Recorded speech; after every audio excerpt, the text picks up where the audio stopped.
Hello guys, welcome to my channel all about curiosity. आज मैं बात करने वाला हूँ इंडिया की हिस्ट्री में की गई कुछ बहुत बड़ी गलतियों की। ये भी कहा जा सकता है कि ये गलतियाँ इंडिया की लीडरशिप में कमी की वजह से हुई। इंडिया के पास आर्म्स और एमुनेशन की बहुत कमी थी, जिसका नतीजा उसे हर वॉर में झेलना पड़ा। लेकिन तब भी हमारे देश के वीर जवानों ने हार नहीं मानी और दुश्मनों को डट कर सामना किया। ये गलतियाँ ऐसी हैं जिनको सुधारने में इंडिया को दशकों लग गए, लेकिन आज भी इनको सही नहीं किया जा सका है। ये गलतियां इंडिया को पीढ़ियों तक परेशान करती रहेंगी। अगर उस समय ये गलतियां ना की गई होती तो इंडिया की तस्वीर कहीं बेहतर होती। आगे बढ़ने से पहले मेरी एक रिक्वेस्ट है कि चैनल को सब्सक्राइब जरूर कीजिएगा और बेल आइकन को दबाना मत भूलिएगा। तो चलिए वीडियो को शुरू करते हैं।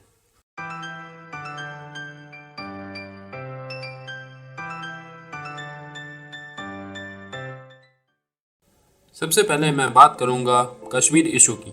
ये कॉन्फ्लिक्ट नतीजा थी एक non directional lack in strong leadership और हद से ज़्यादा लीनियंसी की। हरी सिंह 1947 में जम्मू कश्मीर के राजा थे। उस साल जब कवालियों ने पाकिस्तान आर्मी की मदद से कश्मीर पर अटैक किया तो मदद के लिए हरी सिंह ने इंडिया की मदद मांगी, जिसको एक्सेप्ट करते हुए कश्मीर को बचा लिया गया। इसके बाद कश्मीर को आर्टिकल 370 से स्पेशल स्टेटस दे दिया गया। इसके बाद जब इंडिया जम्मू कश्मीर को इंडिया में मिलाने के आखिरी दहलीज पे था तो पता नहीं क्यों इस मामले को लेकर जवाहरलाल नेहरू यूएन पहुंच गए। ऐसा हिस्ट्री में पहली बार हुआ था।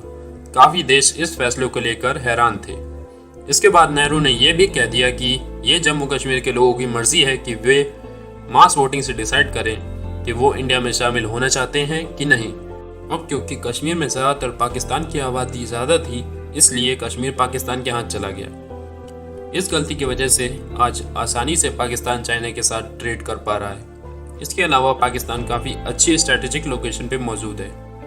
इस गलती ने कश्मीर डिस्प्यूट को जन्म दिया, जिसको लेकर इंडिया पाकिस्तान काफ़ी वॉर्स लड़ चुके हैं, लेकिन आज तक इसका सॉल्यूशन नहीं निकला और आज भी ये इंडिया की इंटीग्रिटी को चोट पहुंचा रहे हैं। 1962 इंडो साइनो वॉर की मेमोरीज आज भी इंडिया को परेशान करती रही हैं। उस टाइम पीस और हिंदी चीनी भाई भाई के वजह से इंडिया अपनी टेरिटरी का बड़ा हिस्सा चाइना को हार गया। उस समय यह माना जाता था कि इंडिया जैसा पीसफुल नेशन को मिलिट्री की क्या जरूरत। पॉलिटिकल लीडरशिप का पूरा राइट था कि वो आर्म्ड फोर्सेस में इंटरफेयर करे। मॉडर्नाइजेशन तो दूर की बात, अवेलेबल वेपन्स की हैंडलिंग भी बहुत केयरलेसली होती थी। इंटेलिजेंस सर्विसेज का कोई नामो निशान नहीं था।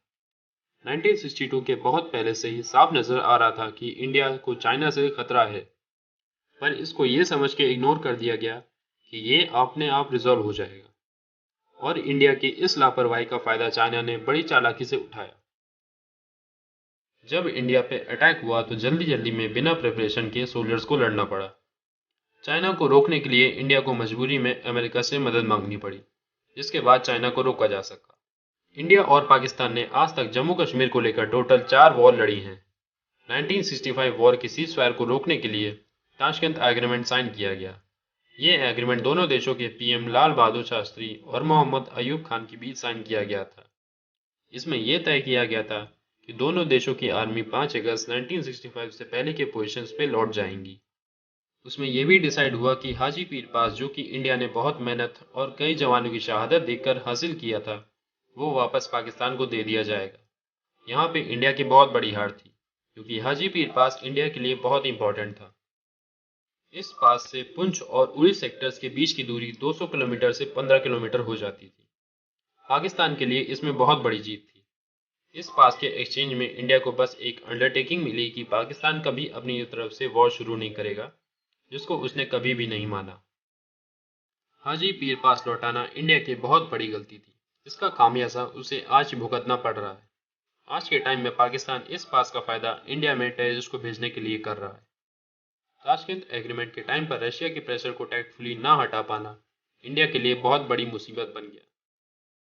16 दिसंबर 1971 को ढाका फॉल और बांग्लादेश बनने के साथ ही इंडिया की 1971 वॉर में डिसाइसिव विक्ट्री हो गई थी। 96,000 से ज़्यादा पाक सोल्जर्स को प्रिजनर्स ऑफ वॉर बना लिया गया था। ये सरेंडर ढाका नेशनल स्टेडियम में हुआ था। पाकिस्तान ने 1,48,000 स्क्वायर किलोमीटर से ज़्यादा अपनी ईस्टर्न टेरिटरी खो दी थी। इसके अलावा 15,000 स्क्वायर किलोमीटर वेस्टर्न टेरिटरी भी उसके हाथ से निकल गई थी।